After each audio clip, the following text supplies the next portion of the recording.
Hola jóvenes, ¿cómo están? Sean ustedes bienvenidos a la clase de liderazgo correspondiente a esta semana.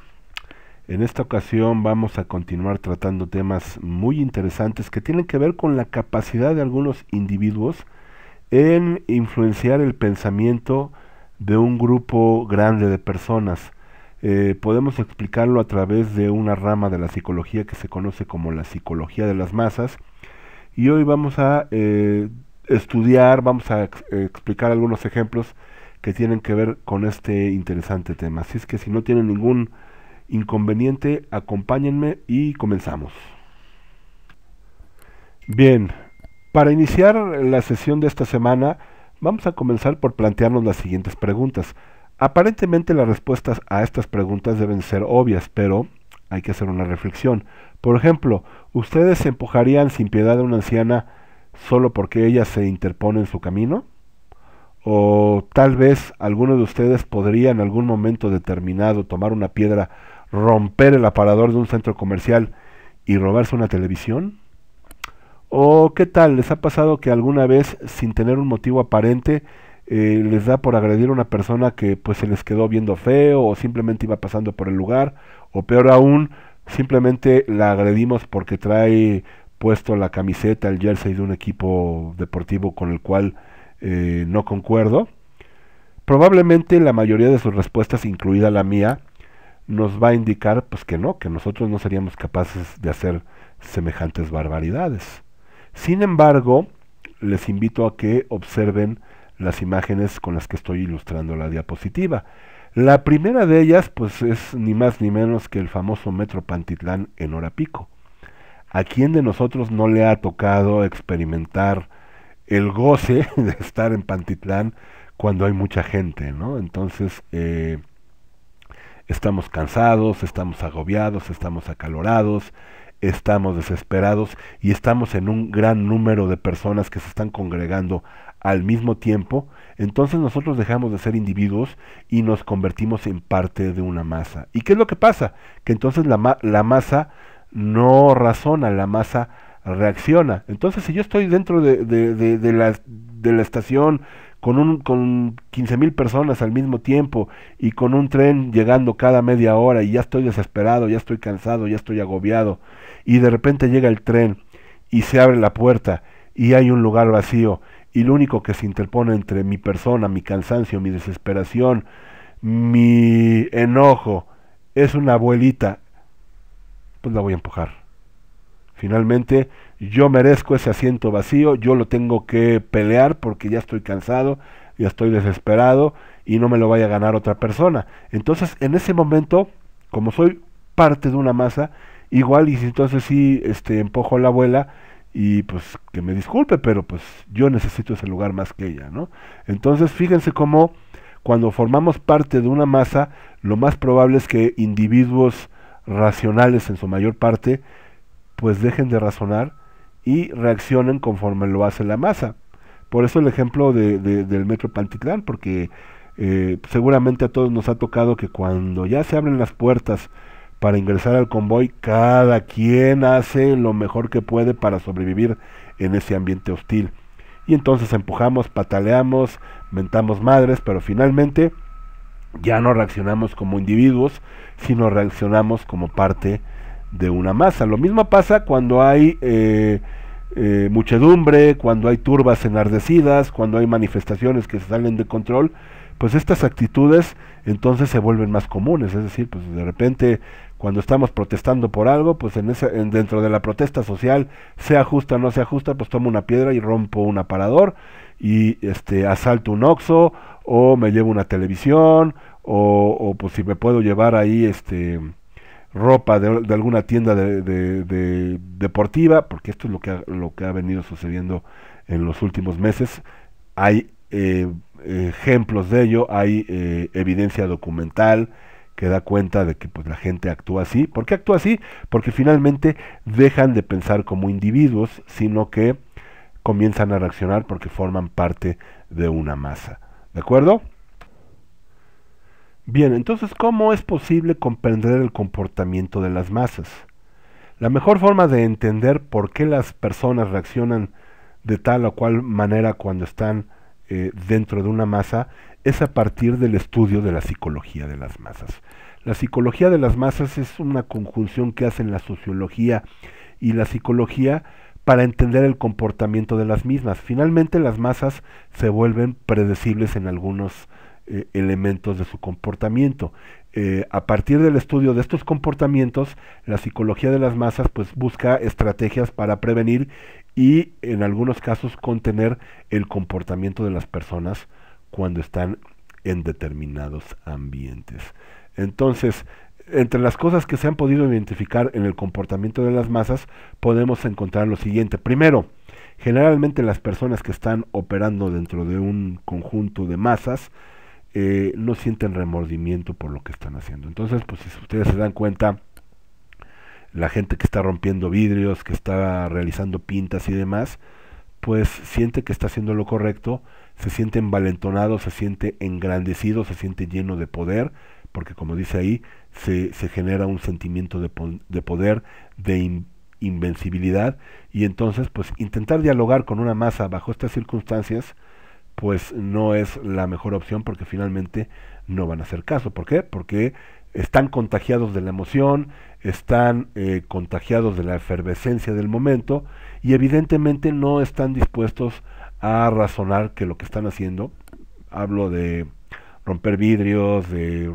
vandalizar tiendas y demás, ellos piensan que sus acciones son justificadas. ¿Por qué? Porque finalmente la causa, el canal, el movimiento, la situación que genera el movimiento de masas, pues es simplemente un pretexto, es un parapeto, es decir, el feminismo, que ganó la América y perdió el Pumas, los 43 de Ayotzinapa, el 2 de octubre no se olvida, es decir, cuando ya la causa es lo de menos, cuando ya estás operando como masa, pues vas a experimentar estas condiciones. Como dice ahí, se contagia el sentimiento y la forma de actuar.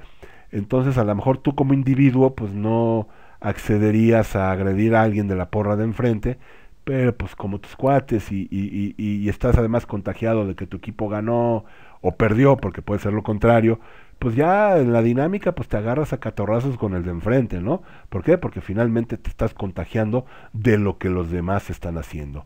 ¿Esto qué quiere decir? Que las masas pueden ser muy sugestionables o muy manipulables.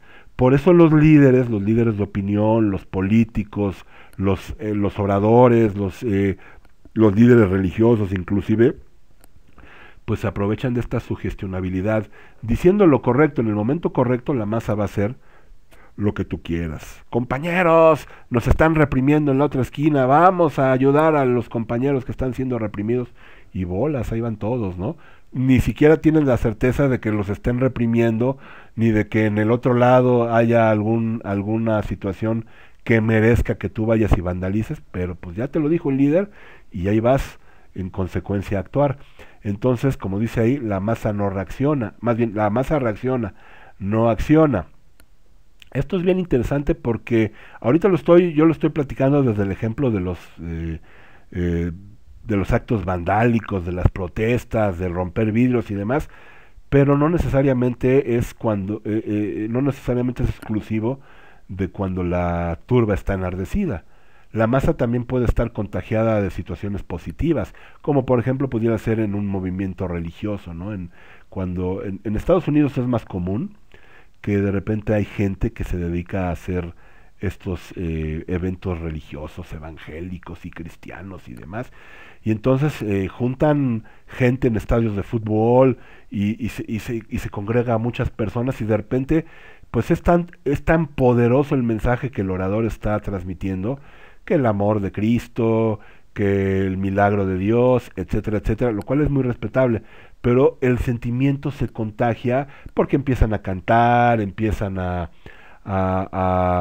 sentirse bien, que de repente pues por ahí alguien que andaba en muletas, en ese momento se incorpora y comienza a caminar y el ciego comienza a ver y entonces pues finalmente pues la masa reacciona a todo esto. Los creyentes te dirán que es un milagro, los científicos que te dirán que tiene que ver con la sugestionabilidad. Entonces, no solamente esto aplica para pues, para protestas sociales, sino que también puede operar en situaciones que te generan placer o que te generan un sentimiento de bienestar. Finalmente, las masas se pueden congregar por distintas razones, y las razones es el pretexto, es lo de menos, simplemente es el canal. El comportamiento viene a partir de cómo sepas tú estimular o manipular a la masa. ¿De acuerdo?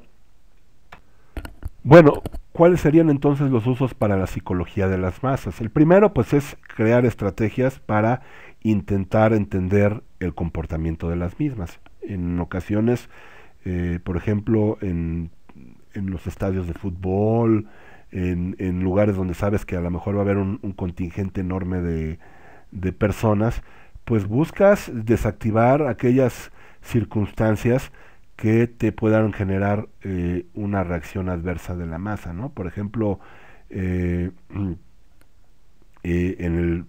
los estadios de fútbol en Europa, pues ya van identificando a los famosos hooligans, eh, paran la venta de cerveza después del minuto 40.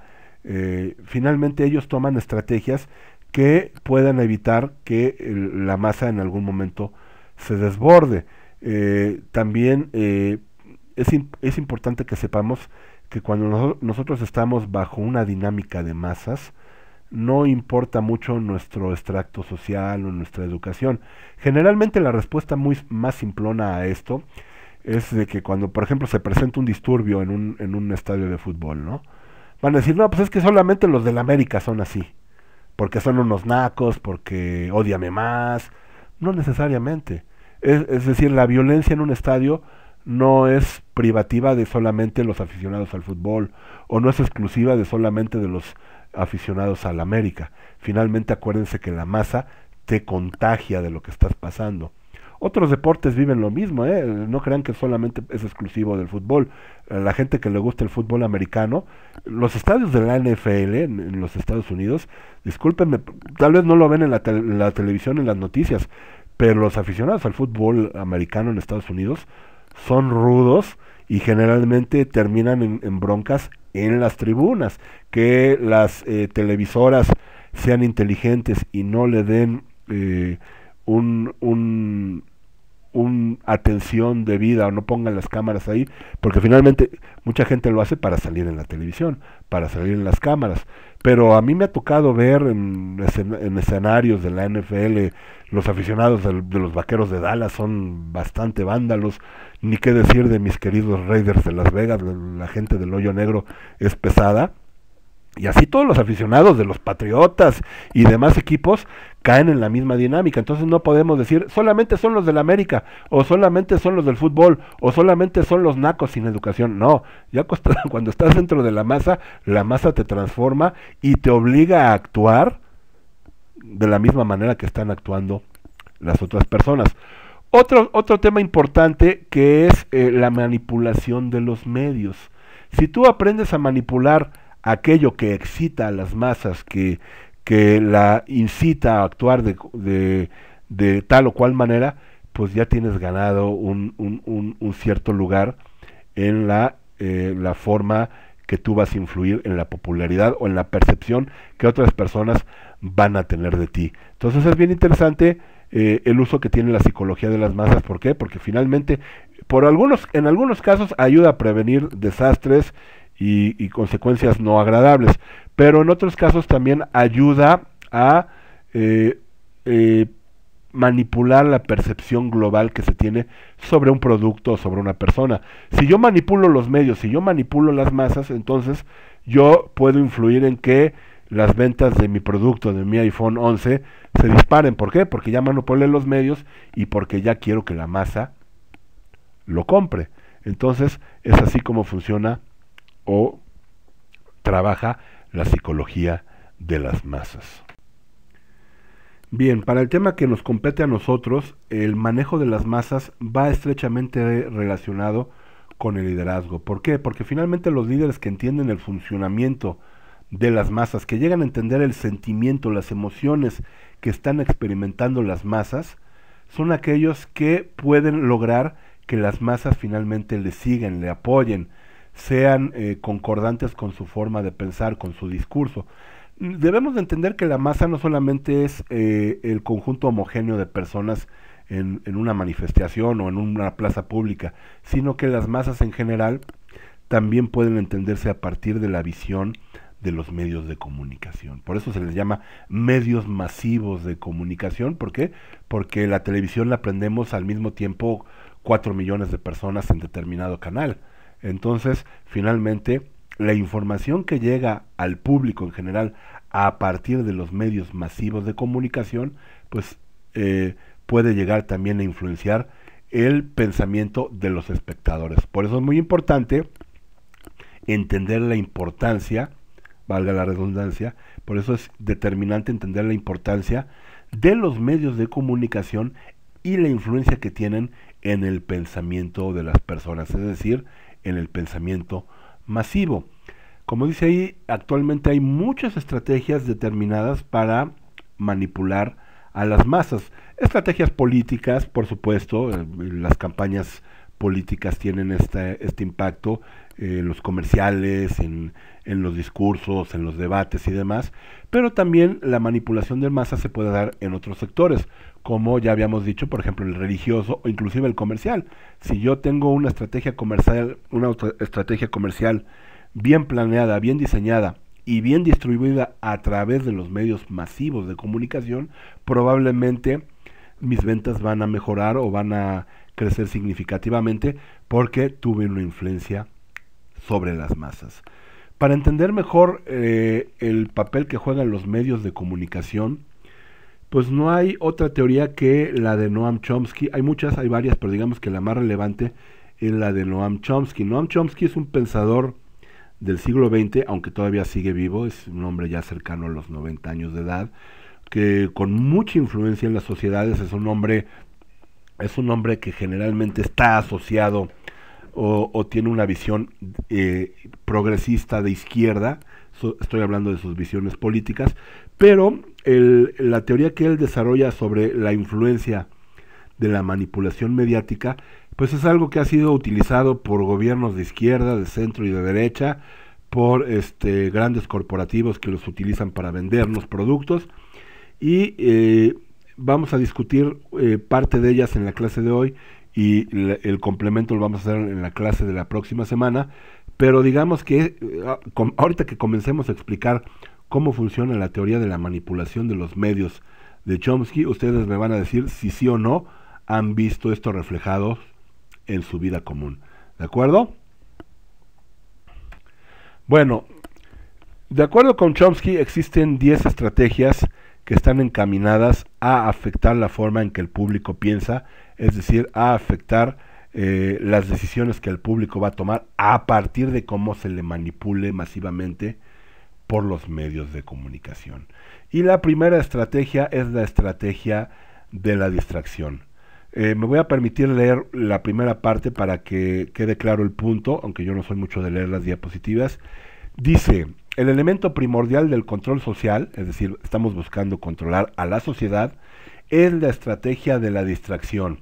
Esta estrategia consiste en desviar la atención del público de los problemas importantes y de los cambios decididos por las élites políticas y económicas, es decir, los grupos en el poder, mediante la técnica del diluvio o inundación de continuas distracciones y de informaciones insignificantes. En pocas palabras, esta estrategia de la distracción es lo que se conoce como las famosas cortinas de humo. Es decir, nos distraen con una cosa, mientras con la mano izquierda nos distraen con una cosa, mientras con las manos derechas nos están pegando de otras formas. Ejemplos de estos hay muchos. Antes se decía que la mejor estrategia de distracción que se utilizaba en el pueblo mexicano, pues era el exceso de fútbol y el exceso de novelas, ¿no? En México hay liga de fútbol todo el año, que si el Guardianes 2020, que si la Conca Champions, que si la pre Libertadores, que si... Y entonces el aficionado al fútbol en México pues tiene todo el año para distraerse con eso, y mientras, dice esta teoría, mientras te distraigo con el fútbol, pues estoy tomando decisiones que a ti como sociedad no te convienen, pero a mí como gobierno en el poder si me convienen. Entonces, pues ejemplos de esto hay muchos. La dinámica que les voy a dejar para que contesten en la en la plataforma, pues es de que me den ejemplos de estas estrategias de manipulación de las masas de Chomsky. Yo ya les estoy dando una, la del fútbol, pero hay muchas otras que son, que si el chupacabras, por ejemplo, esa fue muy sonada en los años 90 cuando gobernaba el PRI, que iba a haber una recesión económica, iba a haber una devaluación importante del peso, pero como esa era una decisión impopular, pues nos distrajeron con el famoso chupacabras, ¿no? Que era una criatura mítica, que era mitad duende, mitad vampiro, mitad humano, y que chupaba la sangre a las vacas y a las cabras, y que aquel que se encontraba con el chupacabras en la noche, pues casi no vivía, y entonces gran parte de la población estaba distraída con eso, mientras que pues en la toma de decisiones políticas, pues nos estaban aplicando algo muy doloroso para la sociedad. Entonces la estrategia número 1 es la estrategia de la distracción. La segunda estrategia se denomina crear problemas para después ofrecer soluciones. Esta no es otra cosa que una estrategia donde las instituciones o los gobiernos o las empresas que la implementan buscan plantear un problema determinado, pero con la solución al mismo ya previamente trabajada. Por ejemplo, con esta situación del coronavirus y demás, de repente uno lee en las redes sociales teorías de conspiración que dicen que el gobierno chino creó premeditadamente el virus del COVID-19 para así generar una dependencia global, mundial, de la vacuna. Entonces ellos crearon el virus, de acuerdo con esta teoría, pero ellos ya tenían de antemano la vacuna preparada. Entonces cuando el público comienza a demandar la vacuna, pues ellos esperan un tiempo pertinente para generar expectativas y en el momento que ellos consideren adecuados, dar con la solución. Finalmente, ¿qué ofrece esta estrategia? Pues el control de las personas, porque finalmente las sometes a tu voluntad. En este caso, si esta teoría fuese cierta de que el gobierno chino creó el coronavirus, pues nosotros ahorita estamos sometidos a la voluntad del gobierno chino para ver cuándo nos quiere crear o prestar la vacuna, y evidentemente pues no nos la va a regalar, sino que nos la va a vender, y entonces va a tener una ganancia económica muy importante. Este es un ejemplo de cómo podría operar esta segunda estrategia de manipulación de las masas. Hay muchos ejemplos para hacerlo. En la plataforma les voy a pedir que me pongan un ejemplo de esto para que nos quede más claro el por qué se utiliza esto. La tercera estrategia de manipulación se conoce como la estrategia de gradualidad. Esto no es otra cosa más que ir implementando medidas o implementando cambios de manera dosificada, es decir, poco a poco, para que la reacción al mismo cambio no sea sorpresiva o no sea impopular. ¿Esto qué quiere decir? Que finalmente, si yo quiero implementar algo que yo sé que a la gente no le va a gustar, pues si lo hago de sopetón, probablemente esto me genere más problemas que beneficio. Pero si voy así poco a poquito, haciendo que la gente vaya entendiendo el porqué de las cosas, finalmente va a terminar por aceptarlo, ¿no? Ahí en la diapositiva ponen un ejemplo del neoliberalismo, que en la década de los 80s y de los 90s se implementaron cambios en las políticas monetarias de algunos países y que de haberlo hecho de sopetón, pues hubiera generado revoluciones y demás. Un buen ejemplo de esto lo estamos viviendo en la actualidad con la desaparición del efectivo. No es un secreto que para muchos gobiernos el papel circulante, el papel moneda, no es conveniente. Entonces muchos gobiernos están tomando la decisión de comenzar a digitalizar sus movimientos bancarios, sus procesos económicos, es decir, comienza a incentivarse más el uso de las tarjetas de crédito o de los pagos por los dispositivos móviles, para reducir el flujo de dinero. Los las explicaciones que se dan para este tipo de movimientos pues tienen que ver con el lavado de dinero. Finalmente, el dinero en efectivo no es rastreable, mientras que el dinero digital pues sí puede ser rastreable en los casos de las operaciones ilícitas. ¿Qué es lo que está pasando? Pues se comienzan a incentivar este tipo de cambios a partir de decirle a la gente que es mejor que no traiga dinero en la cartera, que es más fácil pagar con el celular, que es más fácil pagar con la tarjeta de crédito, para eventualmente reducir o terminar por eliminar el efectivo. En un país como México, donde pues va a ser muy complicado que la señora de las quesadillas tenga una terminal electrónica o que el del microbús te cobre con tarjeta de crédito, pues evidentemente es un proceso que no se puede implementar de jalón, sino que se tiene que implementar de manera dosificada. Recuerden que en la plataforma les voy a solicitar un ejemplo de esto dependiendo del grupo, pero me gustaría que reflexionaran e intentaran entender el porqué de este tipo de medidas.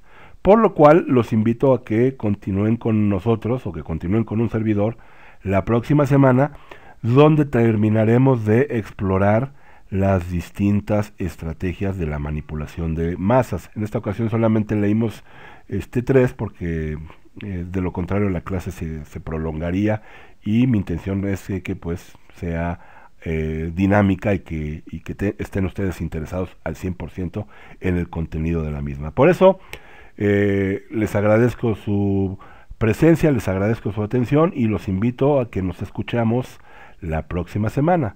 Hasta entonces.